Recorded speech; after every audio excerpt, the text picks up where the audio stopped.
ये दो ऐसा वोट बैंक है हमारे देश के अंदर, सिर्फ और सिर्फ ये सिर्फ वोट बैंक के लिए इस्तेमाल किया जाता है, उससे ज्यादा कुछ नहीं। लेकिन जो पदों पर और वैसे उच्च पद के दर्जे ही आसीन रहते हैं, क्योंकि सोच सर्वप्रथम हमें बदलने की आवश्यकता नहीं है, उन लोगों को बदलने की आवश्यकता है जो अपनी सोच हमारे लिए ऐसे लेके चलते हैं। बाबा साहब ने हमारे हाथ में सर्वप्रथम एक ही चीज दी है, कलम की ताकत।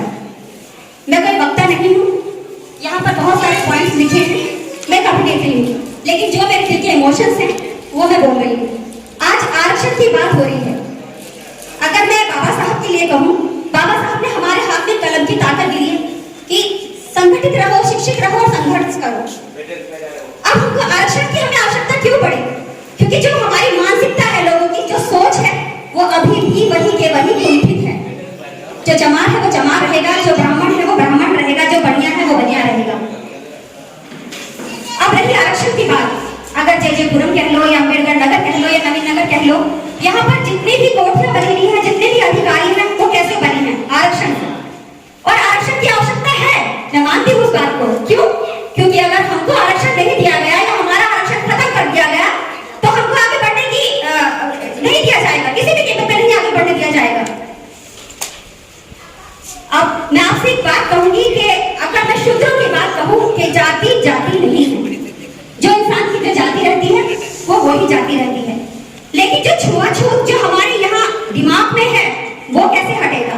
हम कहते हैं कि ये अछूत है, ये दलित है या ये वाल्मीकि है, इस तरह से कहा जाता है। लेकिन मैं आप सभी से, बुद्धिजीवी से पूछना चाहती हूँ, सभी वर्ग के बहुत सारे यहाँ पर हर वर्ग का व्यक्ति बैठा है, मैं उससे पूछना चाहती हूँ कि जब आप सुबह प्रातःकालीन उठते हो तो क्या आपने अपनी शौचालय में अपनी लैट्रिन धोने के लिए अपने आप के लिए कोई, क्या आपने पुरुष या कोई स्त्री रखी हुई है? नहीं। तो आप तो सुबह उठते ही वहां पर अछूत हो जाते हैं सभी वर्ग। बताइए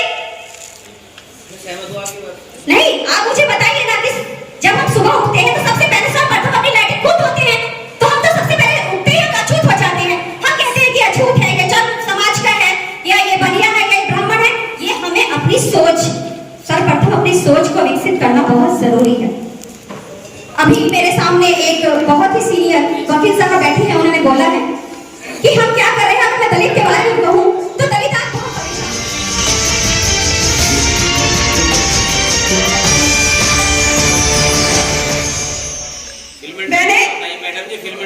मैं फिल्म इंडस्ट्री के बारे में बाद में बात करूंगी। मैंने 98 में प्ले किया था इतिहास की पहली घटना, वो मेरा पहला प्ले था जिसमें मैंने रमाबाई का कैरेक्टर किया था, अंबेडकर की पत्नी का कैरेक्टर। मैंने उस चरित्र को जिया है। मैंने देखा है कि जिस औरत के 4 बच्चे मर गए हो, मरा हुआ बच्चा पैदा हुआ हो, आज के टाइम में 4 दिन तक उस घर में चूल्हा नहीं जलता, लेकिन रमाबाई डॉक्टर भीमराव अंबेडकर के साथ कंधे से कंधा मिलाकर चलती रही, उनकी प्रेरणा शौर्य बनती रही।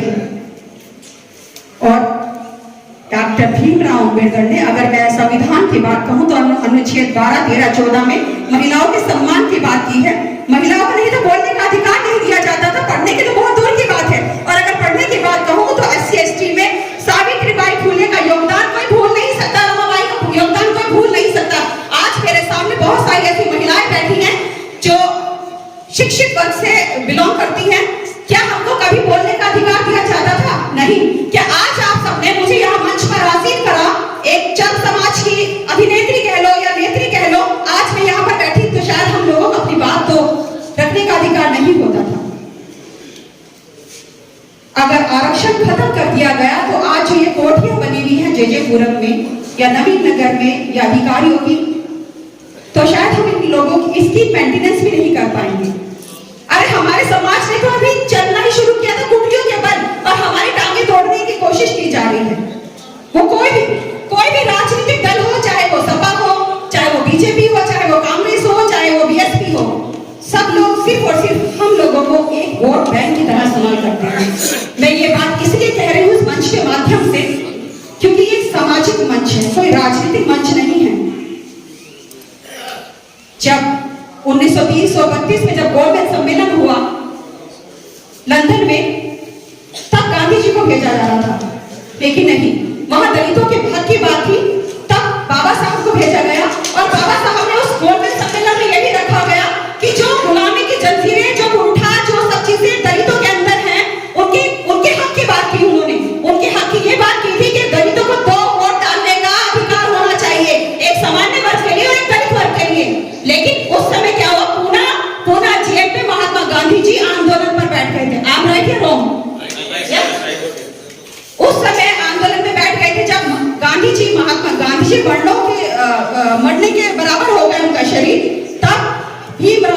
अम्बेडकर ने कहीं ना कहीं वहां समझौता किया। तो बाबा साहब ने आज तक देश के हित के लिए और समाज के हित के लिए काम किया है, कोई भी अहित के लिए काम नहीं किया। और मुझे बड़ी खुशी होती है कि हमारे समाज में पहले लड़कियों को आगे नहीं बढ़ने दिया जाता था, बोलने नहीं दिया जाता था। आज मैं सहारनपुर की धरती से उठकर मुंबई में मैंने नाम कमाया है, नेशनल अवार्ड लिया है। एक से बढ़कर एक, तलाक क्यों, जासूसी है, अंतर्मन, खाटू श्याम जी, बहुत सारी ऐसी फिल्म की है, सीरियल्स किए हैं, लगभग 40 मैंने हरियाणवी फिल्म की है। और अगर आप मुंबई नगरी की बात करें, आप कह रहे थे कि मुंबई के बारे में आप मुझे कुछ बताएं। हाँ, परम अवतार श्री कृष्णा, एक परम अवतार श्री कृष्णा मेरा एनटीवी पे आया था, स्टार भारत पर मेरी दूर का आया था। बहुत सारे मैंने सीरियल्स किए हैं। और मैं सिर्फ यही कहना चाहती हूँ कि आप बुद्धिजीवी, जितना बुद्धिजीवी हमारा वर्ग होता है, इतना शायद कोई और नहीं। क्यों? क्योंकि हमको सबको पता है कि हमें हमारा हक वैसे नहीं मिलेगा, सिर्फ और सिर्फ हमारा हक हमें कलम की ताकत से ही मिलेगा और संगठित होकर रहेगा। और संघर्ष हमको करना पड़ता है, हर लेवल पे हमको संघर्ष करना पड़ता है। हमारे जो लोकसभा में हमारे सांसद हैं, जो बाबा साहेब की विचारधारा में विश्वास करते हैं, उन्होंने ये संसद में मांग उठाई है कि नई संसद भवन का नाम डॉक्टर भीमराव अम्बेडकर संसद भवन होना चाहिए। आज भारत पूरी दुनिया में सबसे बड़ा डेमोक्रेटिक कंट्री है और उसी संविधान के अंतर्गत ये हमारा दूसरा हमारा मुद्दा है कि जो भी सरकारी पद खाली पड़े हैं उनको भरा जाए। जो सरकारी विभागों का निजीकरण किया जा रहा है, सरकारी उपक्रमों का निजीकरण किया जा रहा है, उसको रोका जाए, उसको बंद किया जाए। क्योंकि अगर आप संविधान की प्रस्तावना को देखो तो संविधान की प्रस्तावना में एक ऐसे देश की कल्पना की गई है जिसमें कहा गया कि हम सब मिलकर भारत को एक समाजवाद राष्ट्र बनाएंगे।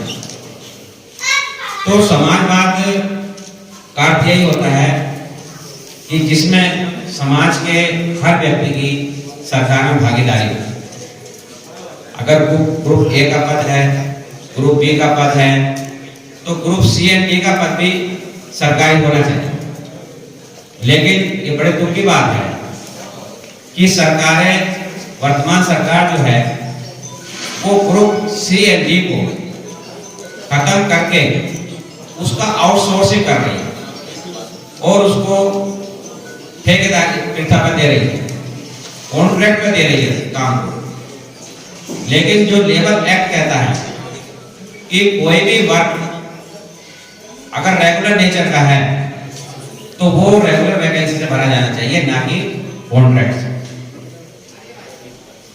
एक दिन में अगर 240 दिन का, एक साल में अगर 240 दिन का कार्य है, कोई व्यक्ति करता है तो वो रेगुलर होने का हकदार है, ये हमारा लेबर एक्ट कहता है। लेकिन उसको ऐसा बोल्ड किया जा रहा है कि 240 दिन ना करके 200 दिन का कॉन्ट्रैक्ट दिया जाता है और 200 दिन का कॉन्ट्रैक्ट देकर फिर उसको ब्रेक देकर 4-5 दिन का ब्रेक देकर फिर दोबारा कॉन्ट्रैक्ट दिया जाता है। तो एक तरह से उस वैकेंसी को ना भरने का एक नया हथकंडा ये अपनाया जा रहा है। ये लेबर एक्ट का बिल्कुल अलग है। और दूसरी बात है आउटसोर्सिंग में, उनको आउटसोर्सिंग में जो लग रहे हैं उनको मिनिमम वेजेस नहीं दी जाती। क्योंकि बाबा साहब ने, आपको होगा कि यहाँ लेबर मिनिस्ट्री बनाई थी, श्रम मंत्रालय, और श्रम मंत्रालय में एक कानून है मिनिमम वेजेज एक्ट, न्यूनतम मजदूरी अधिनियम 1948।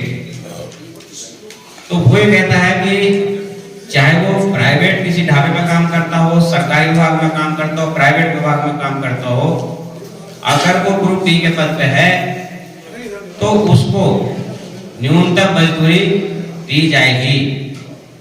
अगर न्यूनतम मजदूरी नहीं देता कोई व्यक्ति, उसका ईपीएफ नहीं काटता, उसका इंश्योरेंस नहीं करता, तो वो व्यक्ति जेल जाएगा। लेबर एक्ट ये कहता है। लेकिन हम देख रहे हैं कि लेबर एक्ट का उल्लंघन किया जा रहा है। साइन उस पर पूरे पैसों पे किए जाते हैं और उसको बाद में कम पैसे दिए जाते हैं। ये एक शोषण किया जा रहा है, तो ये रोका जाना चाहिए। हमारे पास हमारे विभाग के और अन्य विभाग के साथी आते हैं जिनको बहुत लंबे समय से कार्य करते होंगे, उनको रेगुलर नहीं किया गया। सुप्रीम कोर्ट तक गए, सुप्रीम कोर्ट ने भी कहा इनको रेगुलर करो, लेकिन वहां सरकार एफिडेविट देती है कि हम रेगुलर कर देंगे, लेकिन अभी हमारे पास काम नहीं, अभी हमारे पास वर्क नहीं है, रेगुलर कर देंगे लेकिन कार्य अभी नहीं, जब कार्य होगा तब रेगुलर करेंगे।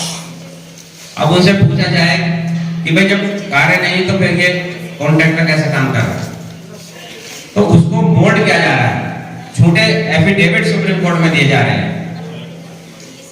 तो इसको हमारे राष्ट्रीय अध्यक्ष जी, हमारे राष्ट्रीय महासचिव जी उसको अनुसूचित जाति आयोग के माध्यम से उनके मैटर को सोल्व करा रहे हैं, क्योंकि अनुसूचित जाति आयोग आर्टिकल 338 से बना है और उसको जुडिशियल पावर है, वो किसी विभाग के सीएमडी को भी अपने ऑफिस में तलब करके उनसे जो है पूछ सकता है। तो जो केस डायरेक्ट सोल्व नहीं होते या ऐसे केस है जो जिला स्तर पे राज्य स्तर पर सोल्व नहीं हो रहे, वो केस हमारे जो माननीय राष्ट्रीय महासचिव है उनको दें, उनके चेयरमैन जो राष्ट्रीय अनुसूचित जाति आयोग के हैं उनके बहुत अच्छे संबंध हैं, कई केस हमने इनके माध्यम से सोल्व कराए।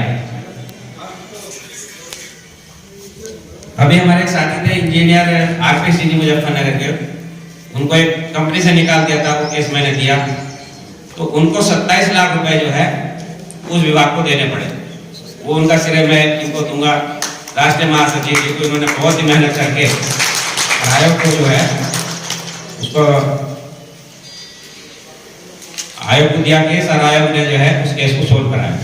किसी व्यक्ति को बिना नोटिस दिए निकाल देना, इसे कहते हैं मानसिक एट्रोसिटी, एक होती है फिजिकल एट्रोसिटी।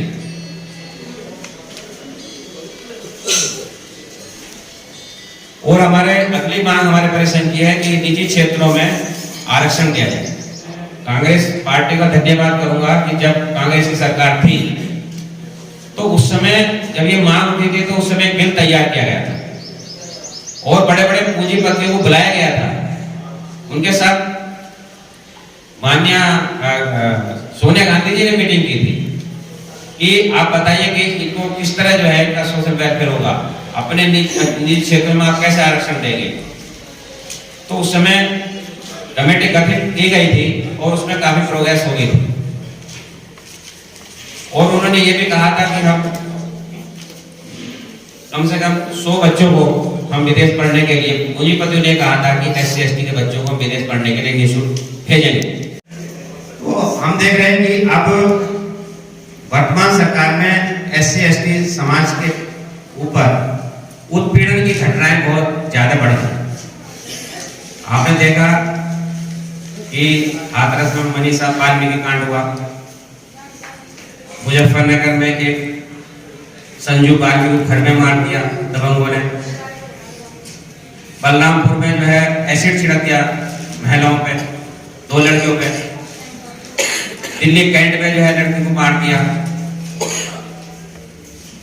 तो महिला चाहे SC/ST कोई भी महिला हो, उस पर उत्पीड़न होता है तो ये बहुत देश के लिए बहुत ही गंभीर समस्या है, क्योंकि संस्कृत में लिखा है कि यत्र नार्य पूजन्ते तत्र रमन्ते देवता। जब ये इस बात को मानते हैं कि भाई जहां नारी की पूजा होती है वहां देवता निवास करते हैं, तो फिर ये देवी को क्यों मारा जा रहा है,